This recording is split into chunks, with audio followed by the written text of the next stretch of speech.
Okay, we are live. Welcome back to the channel, everyone. Plenty to go through on today's show. We're going to be looking at Dan Ashworth, the latest on that deal for him to become Manchester United's new sporting director. We're going to be looking at an interesting transfer and one that has me very excited. It's Mathys from Bayern Munich. And of course, we're going to look at the Luton Town match tomorrow as well. So plenty to go through on today's show. It is an earlier show, of course, today. Look, we normally go early on a Saturday, but gonna have to go extra early today because I will unfortunately not be able to make the later slot. So I do want to make sure I get some video content out for you guys today. So if you are joining in afterwards, thanks very much for doing so. And let's get kicking off. So I guess we'll start off with the main man, and that's with Dan Ashworth. So Newcastle United director of football. We've known for a number of weeks and months that he has been the #1 choice for Ineos, and that he has pretty much become the only candidate for said role. He's the only man they want, and they're determined to get Dan Ashworth in as soon as possible. And it does look like we're slowly but surely creeping towards a deal being done. Now, look, it had been heavily suggested that we might see this deal in the early parts of next week. Whether or not that actually does happen, I guess we'll find out Monday, Tuesday will be a clear indication for that. I think Dan Ashworth clearly wants to come to Manchester United. Manchester United clearly want Dan Ashworth, and Newcastle seemed very resigned to losing their director of football. I think the only issue we have with Dan Ashworth at the moment is this gardening leave period written into his contract, which means if he does leave, he will have to sit out for an extended period of time from another Premier League club. And that's exactly what Newcastle found themselves in when they got him from Brighton. And that's exactly what we're going to find ourselves in right now. So I think the initial pressure from United will definitely be to get this deal done as soon as possible. If we can talk them down to 4 months gardening leave, which they got from Brighton and Hove Albion in the first place, with some compensation, of course, that could mean he could start his job around about mid-June into July, and that's kind of when we would want to have a sporting director in place. It's not ideal, it's not exactly what we wanted to do, but we obviously want him bad enough that we will put up with said gardening leave. And look, it's as simple as, because if we don't get a compromise sorted, it's going to be 12 months. And nobody at the football club wants him to start his job in 12 months' time. We want him now. We want him today if possible. But that will not be possible due to Newcastle United's position on this. They're very resigned to losing him, but they're not going to go down without a fight. Guys, get a drop on that poll in the comments as well. I'm asking you guys on the opinion and what you guys think of Sir Jim and Ineos starts alive at Old Trafford. Are you guys impressed with it? Is a yes, very impressed. Yes, but it's pretty early days. Do you guys want to see what's going to happen, or do you think it's all talk until it materializes into something more serious and something more concrete, which I guess we are starting to head away from that. I think we're moving from talk to action. I like that. I like action. So Dan Ashworth, it does look very likely that he will become new director of football. It's only going to be a matter of time. It's only going to be a matter of days, I think. Personally, we want him this badly. We would not be going this aggressively, not be going this far into the deal if we weren't going to get the man. He wants to come, we want him. So it's about getting that compromise. It's about reaching that point. And I think we'll get there pretty soon. I really do. Dan Ashworth has been holding conversations with Jason Wilcox and Omar Barada, who is the new CEO. Of course, everything is starting to come together at Manchester United, and it's an exciting time. I think for now, I would say that I'm impressed, but it is early days. Let's see how all this materializes. Let's see if we can get this stuff done. Big T, good to see you, man. Thanks for joining in. Much earlier start time today as well. So do appreciate you showing up, man. Do appreciate that. Big T says the club is oozing positivity and professionalism. It is very exciting times. It is. It's like I was watching United People's TV earlier, and a phrase that that Sam had used on there, I kind of liked it. It was like a tidal wave of positivity. It was a tidal wave of competency and a tidal wave of seriousness coming into this club, and it's something we've lacked for a very long time. Look, it's still not going to be a quick fix. It's not going to be the an overnight job just because we get Barada, we get Dan Ashworth, we get Jason Wilcox, we get a head of recruitment, we bring in some new players, maybe a new manager. If that decision is made, it's still not going to be an overnight fix. These guys are very good at their jobs, and they can turn things around at this football club and make us serious on and off the pitch. But it's going to take a while to get there. It's not going to be an overnight fix. It won't just be Dan Ashworth turns up for work on a Monday and United are ready to compete for the Premier League title by the Sunday. It's not going to be a case of that. But we will be taking steps towards that and moving in the right direction, pulling together as one. And I think that's key. I think that's absolutely key to what we're trying to do here at this moment in time. And I think marginal gains, if we get that ball rolling, we keep picking up small victories, we keep improving in as many different areas as possible, even if it's only a small improvement here and there, that will add up eventually, and we'll find ourselves a much more serious club. Look, speaking of serious clubs, I guess we've got to turn to the transfer window, and I guess we've got to start looking at what we could be doing in the summer window. Now, look, I have a video coming probably tomorrow on Michael Elise. That's a really interesting player who I do like the look of the more I've looked into how he could fit in at Manchester United. And I want to get talking about a different player, though. Today we're talking Mathys Tel, because Tel finds himself in an interesting position at Bayern Munich. Very, very highly rated, very versatile young forward, and he can play across the forward line. He can play through the middle, he can play as a centre forward, he can play as a second striker, and he can play on the left wing. He could be a really, really good answer to a lot of the issues that we do have at Manchester United. It's just going to be an interesting one to see what happens there. So stories initially came out from Goal yesterday. So the consensus is Mathys Tel either wants to stay at Bayern Munich or leave the club permanently. A loan is not the option for him. He wants to hear a commitment and a clear plan from Bayern Munich. Manchester United, among other clubs, are certainly interested in him. Now, there was talk coming in as well from Goal. In the past couple of weeks, Manchester United have analysed Mathys Tel intensively. They have contacted his management and agent and inquired about a potential transfer in the summer, as they definitely want to sign another striker. Now, look, I'm all about profiles, and look, we're not talking Facebook. We're talking profile of players, and I like how Mathys Tel could fit. I think he could be a nice link alongside Rasmus Højlund, and you would have a lovely front two there if you want to play them like that. You can play them in different areas. He scored against us in the Champions League this season. My only concern is, do we want to go forward with a 21-year-old striker being the senior forward option through the middle? Do we want to have a 21-year-old and an 18-year-old? Is that the right kind of balance we want there? I had thought that Højlund would be kept on as kind of the younger option, and we might bring someone who can come in, maybe not demand to start every single match, but certainly offer some more experience and offer some more quality and be someone of a slightly different profile. Now, look, Tel is a very, very good player. I really like the look of him, but he is at Bayern Munich. It would be a hard deal to get him out of that club. I think he struggled for game time because they have a lot of forwards at the club at the moment who can play in his kind of position. So it's one of them. If it happens, I'd be very happy with it. I'm not going to complain with a Mathys Tel, but maybe there's different options out there. Let's see what you guys are saying in the comments. Bart is down there. Hello, Bart.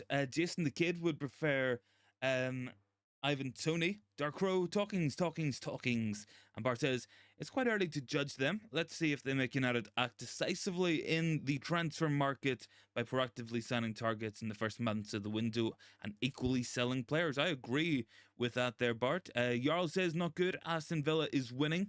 We can't have that. Or Aston Villa winning? I thought I saw United Stan tweeted that Fulham were winning just before I was coming on here.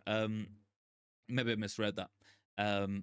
Man Utd, let's see what happens. Big T, Tony didn't get much service today and still scored. He would fit in well with us. Yeah, I mean, if he can score without getting service, he'll be very, very good at Manchester United. But I think Tony comes with a big price tag. I think you're looking 60, 70 million pounds to get him out of Brentford, realistically, even though he wants to come. I think that's pretty much standard rate for a star player from any Premier League club at this moment in time. And it depends on what they're thinking about doing, because Brentford have seemingly agreed to sign a replacement for about £30 million. So that's that deal kind of covered for their point of view. So it's an interesting one, I guess. Tony would be a nice profile. He'd be a different type of striker. He would be more experienced. let's just see what happens there. Will he be like? I don't know. I don't know. I guess it's one that we say like he might not be guaranteed every match here either. I think that might come into his thinking. With Rasmus Højlund obviously improving week on week as well. Bart is saying Tell is one of the biggest forward talents in the Bundesliga alongside Mukoko. Bayern don't sell players that they regard highly. No, they don't. They don't. I think to me it screams like it might be some talk from agency. I think it might be some talk from them to try guarantee more playing time.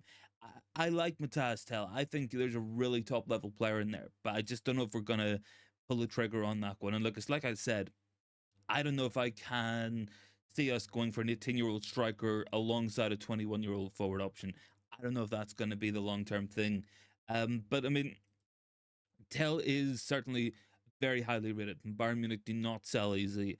I mean, the thing is, like, we probably could have picked him up from Rons back in 2022.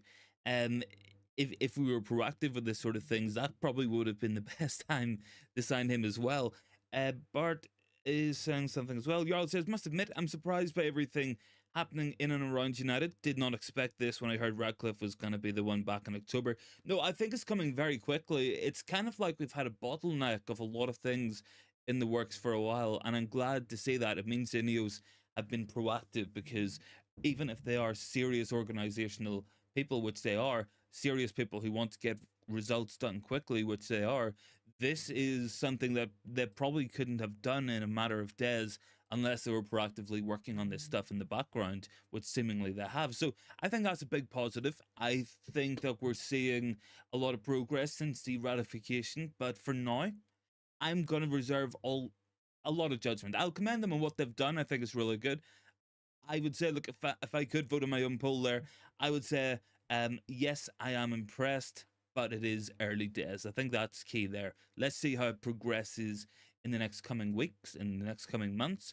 I think we've been looking for positivity around our club for a very long time, so any positivity we do get tends to get blown out of proportion sometimes, but I'm feeling good, man. I am feeling good about this. And it's a good start. It certainly is a very, very good start to it. And I guess that kind of leads us on to the whole redevelopment area of the wharf side of Trafford. So that's going to be an interesting one. Working obviously with the city council, I think there's going to be private investment coming in from a firm who are heavily involved in Media Cities redevelopment as well. So you're looking at potentially new office buildings, new production places, new restaurants, bars, hotels, 5,000 extra homes. You could be looking at a new stadium for Manchester United as well. That's very much in the works, and seemingly we own a fair bit of the land there, and there does seem to be a master plan now published. Obviously, planning is one thing. I think there was like a 15-year expectation on this turnaround, so I wouldn't be expecting anything too soon. Don't go looking for mortgages expecting to have a view of Old Trafford out the back window just yet. But certainly, look, it's exciting times in the works. It is exciting times. It's going to be an interesting one to see how that develops. I would expect that we would move with the stadium a lot quicker than what City Council is going to work with those extra houses and stuff. That can happen all in the background. Let's just focus on the Man United stuff. And I guess that's where the focus will be for us. But it's good to see some progress being made across the board there. And that's the kind of stuff we want to see brought in. I've got comments coming in from Bart. He was talking about he'll go to Arsenal. I think that's Ivan Tony. I'm certain that Tony will stay in London, either Arsenal or Chelsea. Yeah, I think that could be a solid one. Big T says not many people are saying no to Jim of late. Let's hope that continues into the transfer window. I think it's just a bit of positivity, man. I think that's what it's coming down to as well. It's like people within the industry, we're looking at your CEOs, your director of footballs, they all seem to be very impressed with the prospect of what Ineos are doing. They all seem to have very good things to say about Sir Dave Brailsford heading up the executive with Jean-Claude Blanc. There does seem to be excitement even among some of the more proven members of top clubs around England and around Europe that this is a very exciting project that is beginning of Manchester United. And I think that's key. I think these are different steps in what we've had. Look, we've had false dawns, new dawns, we've had new beginnings, new starts, rebuilds for 10 plus years. I think this is the first time that I can feel from the top to the bottom that there is a genuine change coming. And I think that's really important. I think we find they have an atmosphere of accountability. We find they have an atmosphere of qualifications, and we actually have best in class people coming in to fill these job roles at the club. So I would expect to see some turnaround on that there one. Look, it will be an interesting couple of months. A lot of people will come, a lot of people will go, and it's going to be hard to keep an eye out on.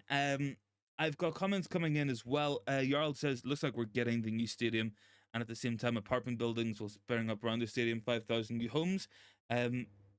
And outlive as well. Yep, it looks like it's going to be like a brand new area. Look, anyone who knows the area knows it's mostly been um, wasteland for the most part. You've got some warehouses. You have like seemingly just empty tarmac spaces all over the place as well. And then you look across, obviously the wharf, and you look across the canal, and you see Media City on the other side, and the how wonderful that looks in comparison, and then you compare it to the other side. So it's time to equal the playing field. Maybe that's a decent plan there. I have comments coming in. Bart, Matthias plays for Rons, not Rams.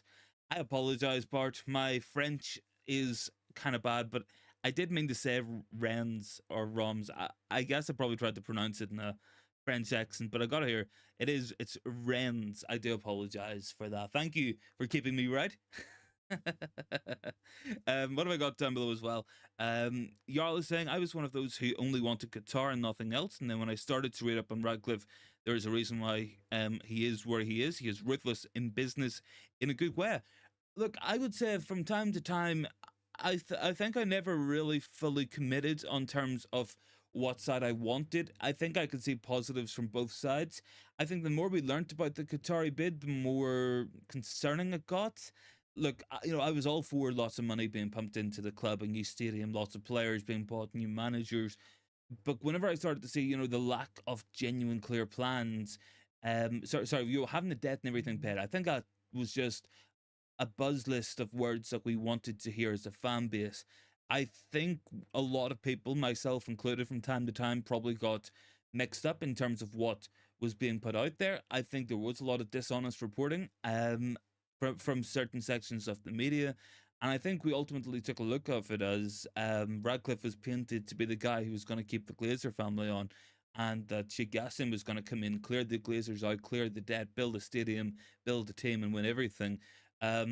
I think that appealed to a lot of people, myself included, several times. I'm positive if I go back a year or so, there'll be times where I was singing the praises of what the Qataris are looking to do. But I think when you look at it now, it does look like they didn't really have too much of a clue.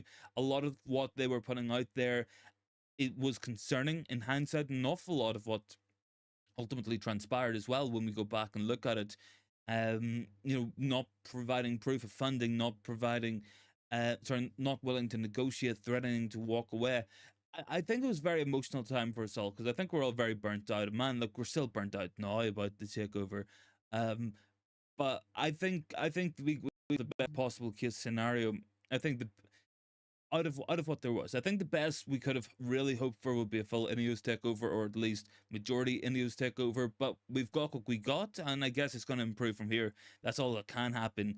Big T says we will need more than two strikers. You always an injury away from only having one or two youngsters. A more experienced striker are needed for you. I would agree with that, Big T. I like that cause of thinking. I would like to see us move towards having an experienced striker and Hoyland, and I think if you have another player on top of that who can come in, ideally someone better suited than Marcus Rashford, because I think Rashford can be a third option through the middle, but I mean it's still not the best option. I think he does lack some things in his game to play that role. Bart says we should look for the best and not do the bare minimum. For 20 years we haven't acted like a big club in the market, selling players stadiums and the training grounds. Yeah, look, we haven't. That is an absolute fact of life as well. For 20, well, I would say maybe, well, since the Glazers took full charge, you're probably looking 17, 18 years at this point. We haven't. We've skimped on options. We've skipped on what we should have done. We've had a lot of people with egos running the place. And I think as well, look, I watched the Jose Mourinho interview at the weekend. A lot of what Jose said does kind of seem like very plausible. That there's a lot of people at the club.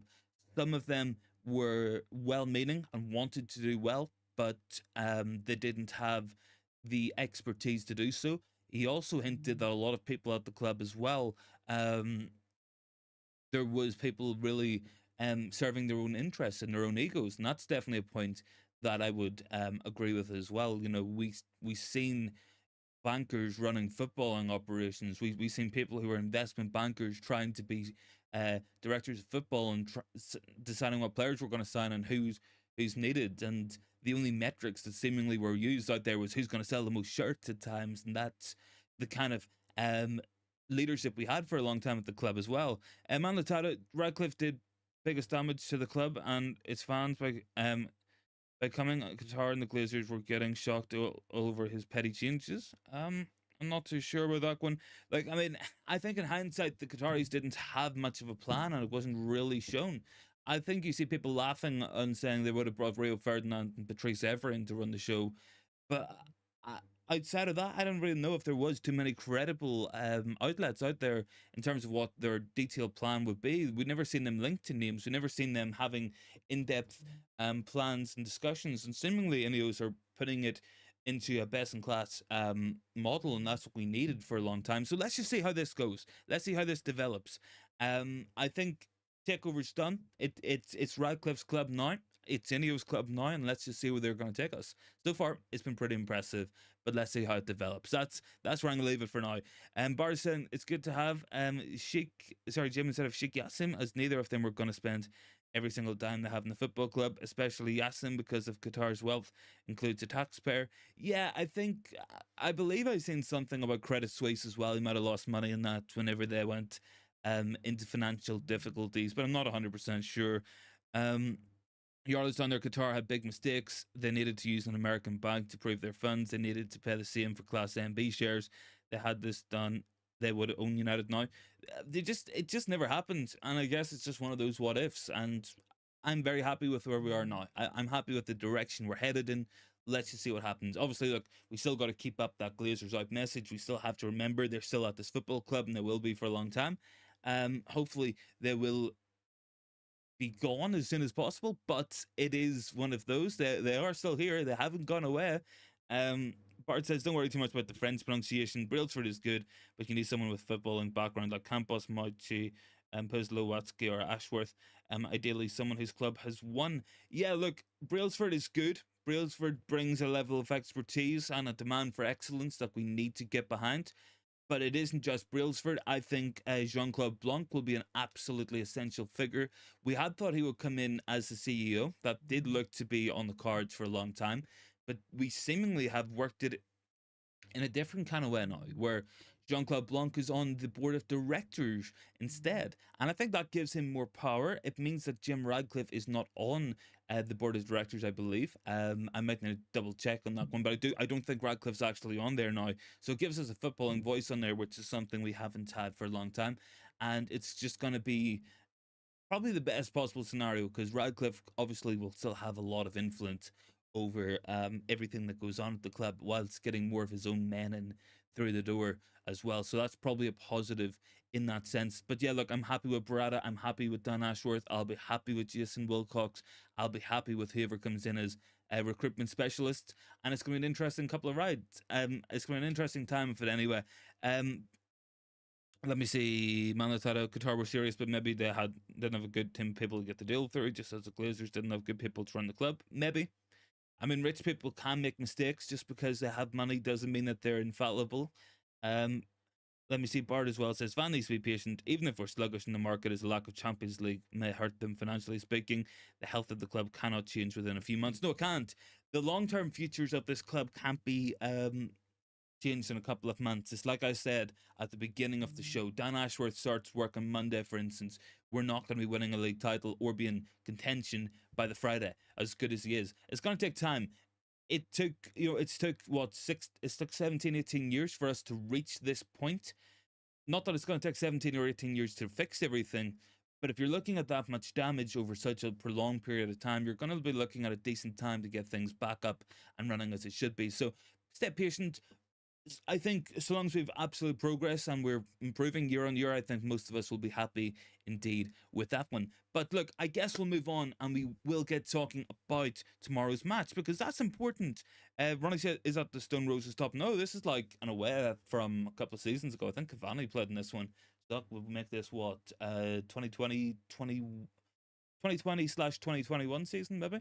Um, the Stone Roses top is pretty nice. I wonder from a moral point of view, though, are we allowed to buy merchandise from the club now? Is that still something we're allowed to do, or is that banned? Obviously, as we know, Radcliffe has come in and is running the footballing side. The Glazers are still here, but Radcliffe has a say in the business side as well, and there's no dividends for a prolonged period of time, so you're not really funding the Glazers. So are we allowed to buy the shirts now? I guess I'll have to take it up with the moral policing fans, maybe. No, but look, sorry, we'll move on to the next thing. We'll move on to Luton Town tomorrow. That's been an interesting match for sure. Luton have been very difficult to beat at Kenilworth Road all season. Difficult to beat away from home as well. It's going to be a difficult match tomorrow, and they will cause problems, and they'll bring a physicality and intensity at home. They'll be really up for that match tomorrow. Big T, one of the big first steps is belief, and it's growing. I think so. Yeah, it starts from there because before you kick a football, before the match, sorry, before the season starts, you have a month and a half of pre-season. Players will be thinking about next season already. And positivity is infectious. It is. Ronnie says, love the look of the new Stone Roses. Big fan of the band. Yeah, I like Stone Roses as well. But yeah, guys, look, Luton Town tomorrow, interesting match in the cards, certainly for Manchester United. Luton 17th at the moment, just above relegation zone. They lost their last match to Sheffield United pretty shockingly, 3-1 at home. That was a surprise indeed, but I think there was contentious penalty calls in that there one. But look, Luton will come and they will cause us issues. Make no mistake about it. They'll be playing the back three, back five type formation. Doherty will be dangerous. Ogbene is absolutely rapid, and I worry for us, especially on that right hand side. Without Luke Shaw, without Reguilon, who has left the club now, without Malacia, who's going to play left back? Who's going to be dealing with Ogbene's pace? Because Ogbene is probably the quickest player in the Premier League at the moment. Really direct. He will play wide. They've got Clark as well in there, who's been pretty good this season as well. So it's going to be a difficult match for us tomorrow. How do we deal with this? I would like to go back, if I could, because I'd be keen to see matches in which Diogo Dallo or somebody else played left back this season, because that's going to be a telltale sign. I'll have a look back and see if we can find out who Eric Ten Hag has lately been favouring as a left back, because no Shaw is going to be bad for us. No Malacia, of course, no Fernandez, no Reguilon. That looks like bad squad planning because we let Reguilon leave the club to go back to Tottenham Hotspur, even though we only had Luke Shaw, who sometimes can't be trusted with his own fitness as well, which is certainly it's certainly a concern for me anyway. I think if we go back, possibly it was the Nottingham Forest match. I'm not too sure if Luke Shaw played that match. It was Diogo Dallo at left back in that one, so I'm not too sure if that's going to be the plan. From Eric Ten Hag is to put Dallo at left back again and Aaron Wan-Bissaka at right back. Will he go for Sofian Amrabat at left back, which we have seen across this season? Will he play Victor Lindelof there, who I really don't want to see? So look, that's going to be that's going to be an interesting matchup tomorrow. Anyway, look, they're a physical team, Luton. I wouldn't be surprised to see Scott McTominay start tomorrow if that is the case. And that's what Eric Ten Hag think is going to be necessary. I wouldn't be surprised at all to see that.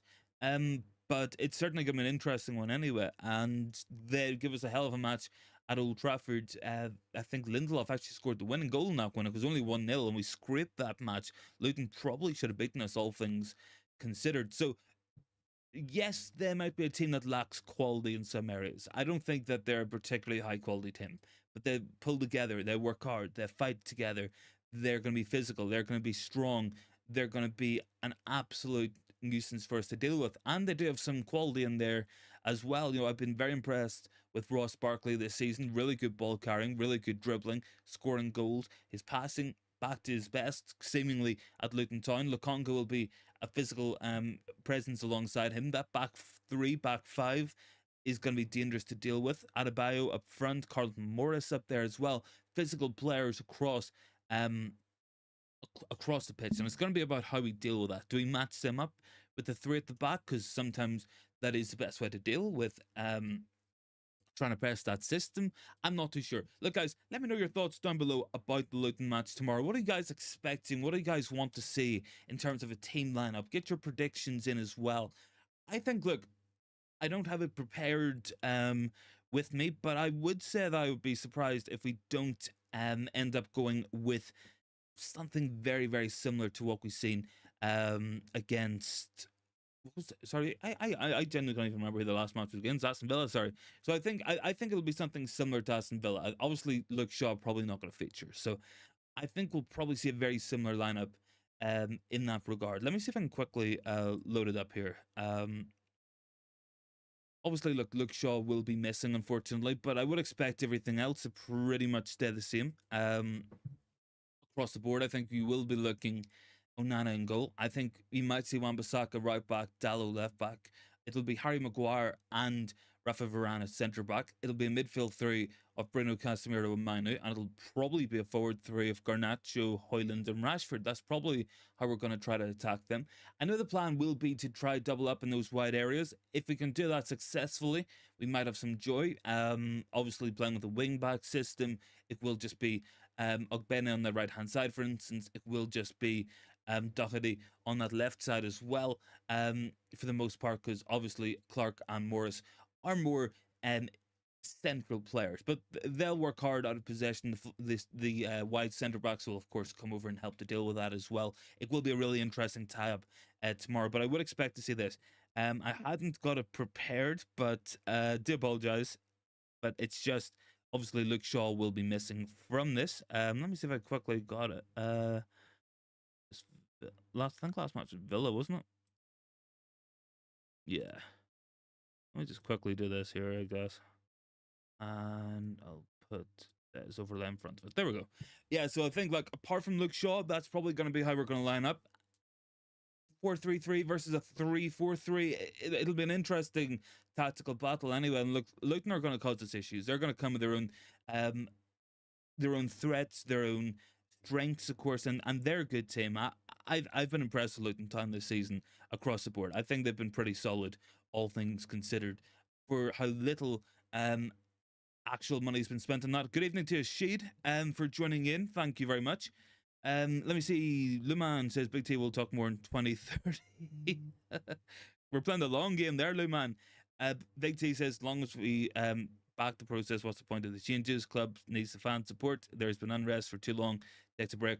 Things positive. Ineos start feeling, then jump straight back on it. Bart says Anthony left back, excellent defensively. I mean, I've seen people tout this idea before. I just don't know if I can get behind it, guys. I just think he just lacks physicality. I don't know if Anthony could realistically get up and down the pitch as much as what he would be required to do. I know he's left-footed. I just don't know if that's the best idea. Look, one idea we can definitely knock out of the window when we're talking about Luke Shaw is going to be Harry Amas. Now, look, Harry Amas is I really think a lot of, and I think he's a top prospect. And I think he's going to be probably the reason why Alvaro Fernandez will be let go by Manchester United, because the potential of Amas is just beyond what Fernandez is capable of. But I don't think he's ready for this. He's only 16 years old. That is as physical a match as you can possibly end up going into. Look, how we end up lining up tomorrow will be interesting. I'm looking forward to seeing what Ten Hag's going to do. I reckon it'll be Wan-Bissaka at right back. I think it will be Dalot at left back. That's probably the only change we're going to see tomorrow, and for good reason. I think like we've been in a good run of form in recent weeks. We picked up results when maybe we often shouldn't have. But that's pretty much it. Like, Big T's expecting an end-to-end game, testing the characters. Then Anthony on loan to Brentford. Players seem to refine form there. Looking at Mope, for example. I mean, Mope is just Mope. Like, it is one of those there ones. I mean, look, he's gone back to Brentford He's scoring some goals. He's being an absolute nuisance. And I mean, every team needs a player like Neil Mopé in it, like just someone to rustle a few feathers and just cause disruption out in the pitch. Guys, drop a like on the video if you can. I think we're up to 19. Let's see if we can get up to 20 if possible. And tell you what, guys, we'll have a look at some of the other scores in the Premier League today. I think there's quite a few games going on at the moment. Some will concern us, Tottenham and Aston Villa, for instance. Let's see, at the moment, Arsenal lead 2-0 against Burnley. Aston Villa are beating Fulham 1-0. Interestingly, though, Wolves are beating Tottenham by a goal to nil. That could be important for us. Newcastle drawing with Bournemouth, and Forest are currently beating West Ham. Ronnie says Bissaka right back and Dallo left back is the best way to go. Wasim says Luton is a very good team and it will be a good test for us. Yeah, look, they're a good team. I don't think they're a high quality team. I don't think even they would say that. There has been times where Luton probably should have won a match, but they've just lacked the quality to score the goals or the quality to keep them out at the other end. But they work as hard as anybody else in that league. They're punching so far above their weight, and they will absolutely be up for tomorrow's match. No doubt in my mind. They'll be so up for tomorrow, and it's just going to be about how we deal with it in the match tomorrow. Jarl says Saka scored again, 3-0 to Arsenal now. I mean, Arsenal's doing well now. Like it's going to be an interesting one for the league. Obviously, Liverpool picked up a win today, 4-1 against Brentford, who defended really badly, but it came at a big cost. Curtis Jones and Diogo Jota, I think, both stretchered off, so like that's not looking good. Big T says if Luton step up and get financial backing, they could become a regular Premier League team. I mean, maybe it'll be a lot of money to them if they manage to stay up, and at the moment they're out of the relegation zone. I think Everton probably will overtake them at some point, just a better team with more quality. But certainly, look, Luton are a team causing issues out there.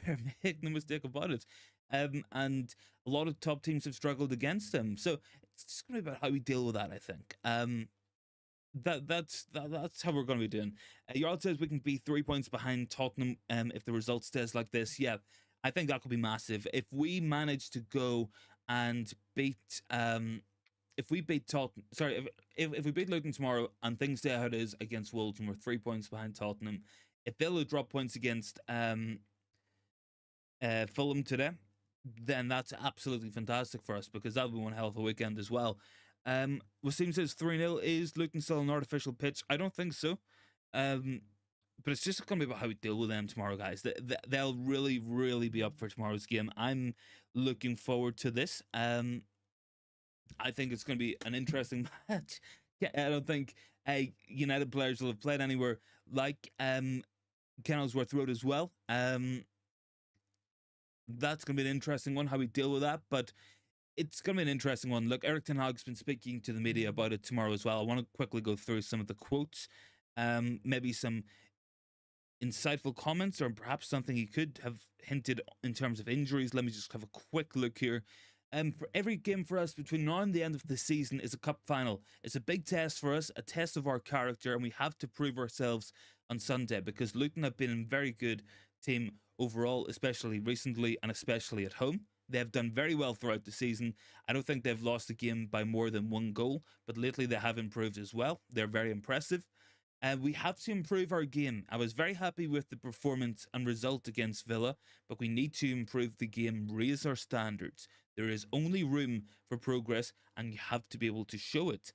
Erik ten Hag on McTominay, one that will definitely get Big T's interest.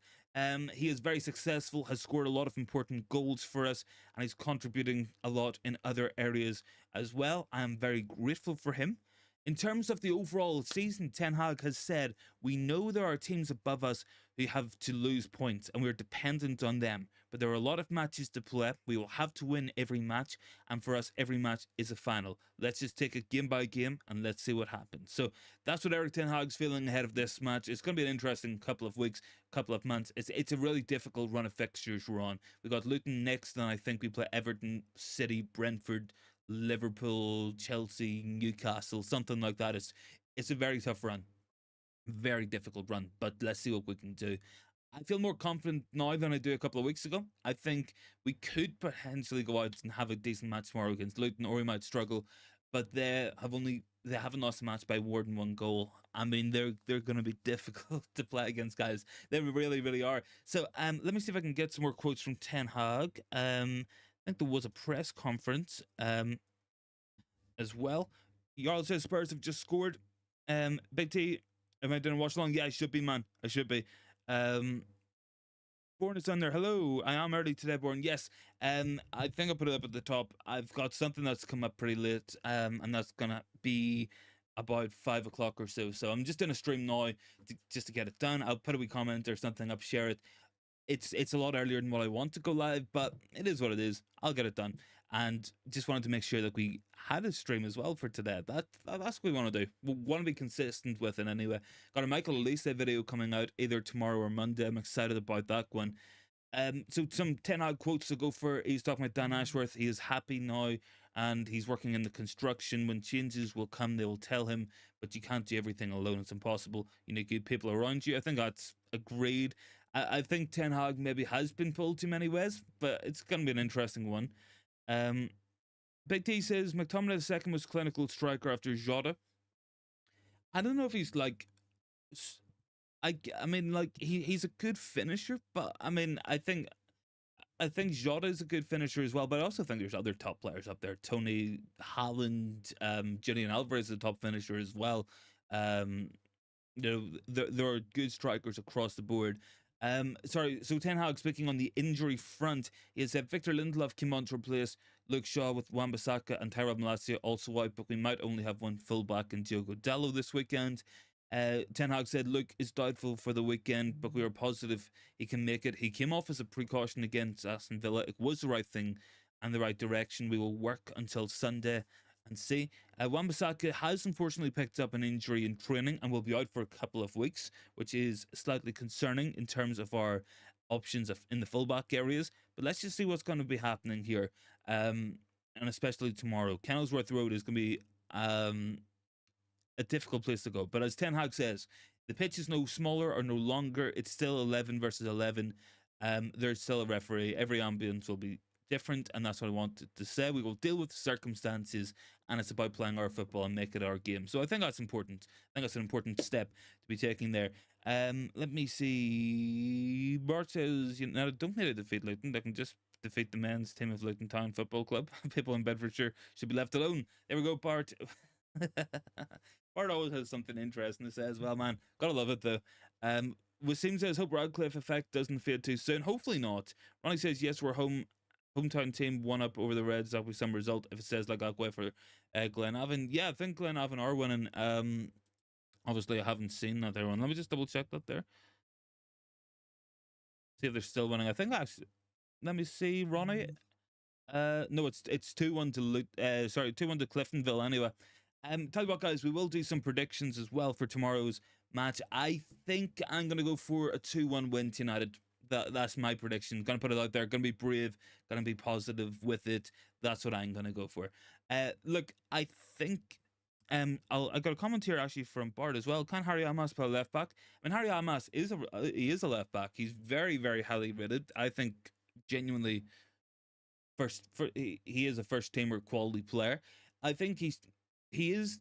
I think he's something like 5'11", so he's tall enough. But I think it's a difficult match to throw him in for right away. I would expect to see him integrated into the first team maybe over the summer, maybe in pre-season. He is only 16 years old, still got a lot of time to play, a lot of growing to do, both on and off the pitch, of course. But exciting times. He's another exciting player coming through the academy, and there sure is a lot of them. I think we got him from Watford as well, so certainly, look, he's a player who's going to be good for us in years to come. Look, guys, drop a like on the video. We are up to 19. Let's see if we can hit 20 just before the end of the stream here. I'll have one quick check at the current scores. 3-0 to Arsenal, 1-1 in Tottenham. Villa continue to lead Fulham. Bournemouth are beating Newcastle, and Nottingham Forest are beating West Ham. It's an interesting one with Bournemouth. I think it's Dominic Solanke there with a goal as well. Let me see. Bart says 2-1 United. Hoyland to be bruised, but will score. Casemiro to be cautioned for shithousery. I don't know. Casemiro just gets a yellow card for anything, man. Like, you can just look at the wrong person or look at the referee the wrong way and get booked for it. Look, guys, I think we're going to leave the stream here. Thanks so much for watching. Really appreciate everyone turning up for an earlier stream today. Obviously, wasn't planned, but we're here. We've got it done. Thanks so much for joining in. Make sure to join in tomorrow for the watch along. Looking forward to that one. And yeah, guys, have a good Saturday, and I will see everybody in the next one.